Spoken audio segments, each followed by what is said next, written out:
How do you silence a movement when its message is carried in a song, spoken in poetry, and painted across the walls of history? For African Americans, artistic expression has always been more than performance. It has been protest, prayer, and power. Throughout the civil rights movement, black artists, poets, musicians, and performers served in the cultural front lines in the global struggle for racial justice. Their work transcended barriers, giving voice to the oppressed and exposing the hypocrisies of American democracy. Whether through the soul-stirring rhythms of gospel, the resolute poetry of resistance, or the revolutionary performances on stage and screen, African-descended artists used their platforms to challenge injustice, amplify the call for equality, and inspire international solidarity. At the same time, faith traditions, particularly those rooted in the Black Church, intertwined with music to sustain communities through collective worship, protest, and hope. This topic explores how creativity became a weapon of liberation, and how the arts and music of freedom not only chronicled the movement, but moved it forward. During the Black freedom movement of the 20th century, African American artists used their creative platforms to resist racial injustice and project the struggle for equality onto the global stage. Visual artists, dancers, playwrights, and musicians infused their work with political critique, highlighting the realities of segregation, police violence, and systemic inequality. These cultural interventions resonated across the African diaspora, inspiring parallel movements among Afro-descendants in Latin America, the Caribbean, and Africa. Through their art, Black creators forged a transnational language of liberation that crossed borders and challenged the moral legitimacy of white supremacy worldwide.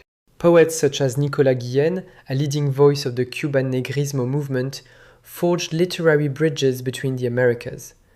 Guillén's poetry not only celebrated African heritage and identity, but also denounced the racial hierarchies that persisted in both the United States and Latin America.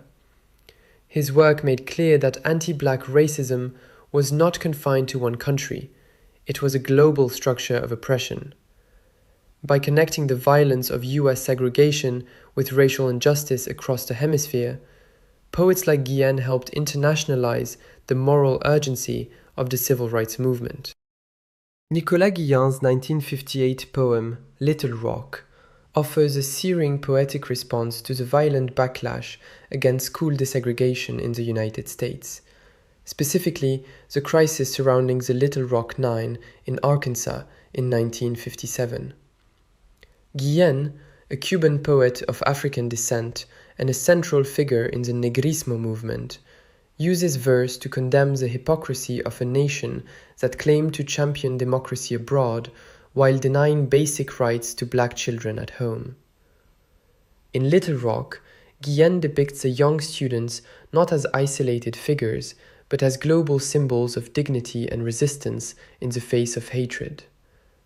His tone is both mournful and defiant, as he calls out the irony of white mobs terrorizing children for attempting to attend school.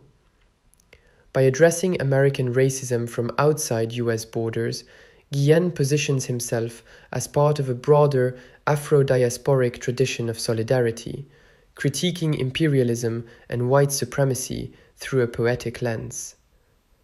The poem exemplifies how Black and Afro-descended writers across the Americas used art to connect their own struggles to those unfolding in the US South.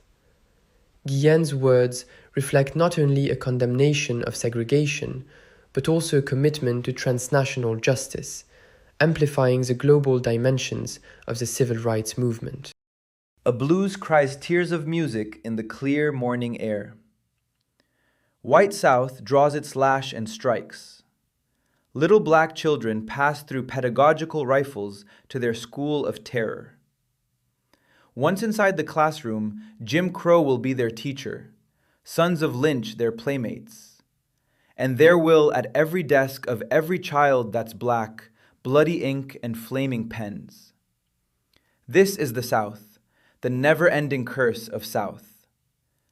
In that Phoebus world, beneath the hard Phoebus sky of gangrene, a black child is free, not to be in school among the whites, to stay peacefully at home, not to walk out in the streets, to be martyred by beatings, not to whistle at a white woman, to be killed by spit and lead, and even to lower his head, yes, bend his back, yes, fall to his knees, yes, in that free world, yes, of which John Foster Stupid speaks from airport to airport, while that tiny white ball, that pretty tiny white presidential ball, golf, rolls like the smallest of planets over fine, stiff, clean, chaste, tender, sweet green grass. Yes. Now then, ladies, gentlemen, girls, old men, rich men, poor men, Indians, mulattoes, Negroes, Zambos, think what it would be. A world all South. A world all blood and lash. A world of white schools for whites. A world all rock and all little. A world all Yankee and all Phoebus. Consider that a moment. Imagine for just one instant. Musicians like Charles Mingus use jazz, a genre deeply rooted in African American cultural traditions, as a vehicle for protest. Drawing on techniques like call and response, improvisation, and blues-infused harmonies, Mingus composed politically charged pieces that challenged listeners to confront racism and state violence. Charles Mingus's original Phoebus Fables, 1960, stands as one of the most direct and unapologetic musical critiques of American racism in the modern jazz era. Composed in response to Arkansas Governor Orval Phoebus's use of the National Guard to block the integration of Little Rock Central High School in 1957, the piece blends sharp satire, political commentary, and jazz improvisation into a powerful protest composition. In the original studio recording, Mingus and drummer Danny Richmond vocalize biting, mocking lyrics that ridicule Phoebus's white supremacist stance and call out the cowardice of segregationist politics. The work fuses the urgency of the civil rights movement with the expressive power of black musical resistance. Using jazz idioms like call and response, free improvisation, and blues-based phrasing, Mingus transforms his ensemble into a vehicle for political dissent, rooted in both cultural pride and social outrage. The 9-minute video recording of original Phoebus Fables not only showcases Mingus's musical brilliance, but also invites audiences to consider how art can serve as a weapon against injustice. Through rhythm, melody, and wordplay, the performance exposes the absurdity and violence of segregation, while reinforcing the role of black musicians as cultural activists. Follow the link in the description to listen to the composition.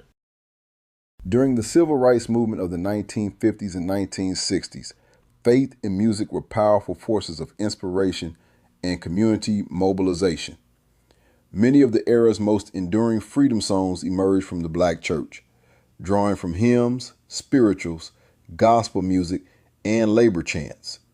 These songs were not only expressions of faith, but also tools of political resistance, infusing the movement with moral clarity and unshakable resolve.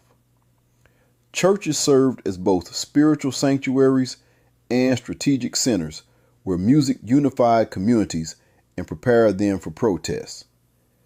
Can't Turn Me Around exemplifies the spirit of resilience that defined the civil rights era.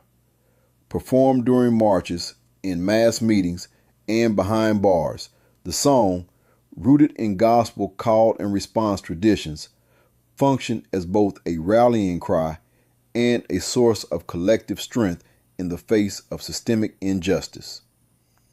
At just over 3 minutes, this rendition captures the emotional endurance of activists who stood firm against violence and repression.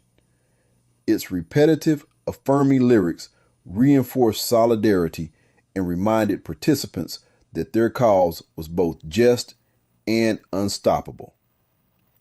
The simplicity of the melody made it accessible to all, while its message carried profound weight. The movement would not back down. Freedom songs like Can't Turn Me Around were far more than background music. They were instruments of protest, sources of courage, and expressions of dignity.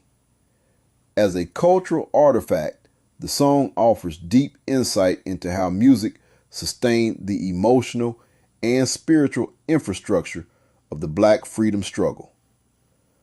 Click on the link in the description to view the performance. Freedom songs were more than symbolic. They were functional. As activists risked their lives in the face of police brutality and white supremacist violence, songs provided cohesion, comfort, and clarity. Lyrics gave direction and purpose, while the communal act of singing reinforced solidarity and defiance.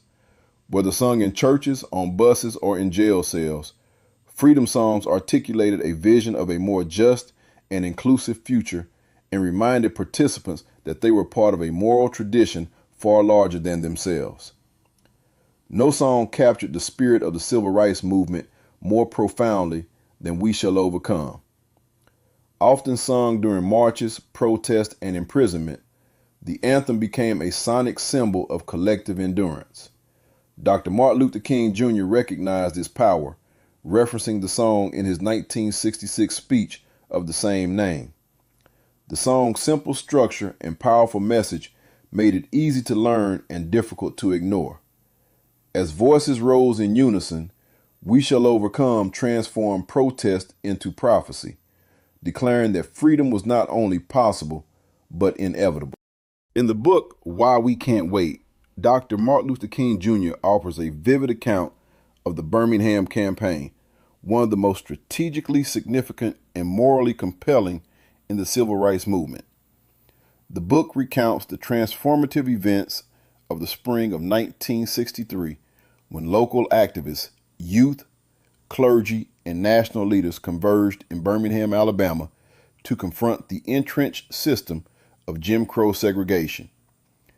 King emphasizes the moral clarity and courage of young protesters, many of them school children, who faced down police dogs, fire hoses, and arrest with remarkable dignity. He describes a new spirit of resistance rising from the Black community in Birmingham, noting that even children had become foot soldiers in a larger battle for human rights. King's language reveals both the brutality of the state's response and the spiritual power of nonviolent protest. He portrays Birmingham not only as a battleground, but as a proving ground for a new phase of disciplined, faith-inspired activism that would shape national consciousness.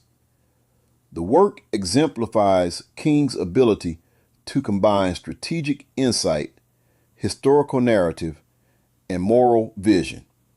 It situations Birmingham as a turning point in the movement, on that galvanized federal action and inspired similar efforts across the nation. The civil rights movement was not only a policy struggle, it was a cultural revolution powered by the voices, visions, and convictions of Black artists, musicians, poets, and faith leaders. Through song, verse, and performance, African Americans communicated resistance, restored dignity, and inspired collective action. These creative expressions reached beyond borders, resonating across the African diaspora and galvanizing global solidarity. Whether through a freedom song or a jazz composition condemning state violence, the art served as a vital force in shaping public consciousness and sustaining the movement's moral authority. In every note, lyric, and brushstroke, the politics of freedom lived. Thanks for watching. If you enjoyed this video, please like, comment, subscribe, and share. Also, please follow us on the social media platforms listed on the screen.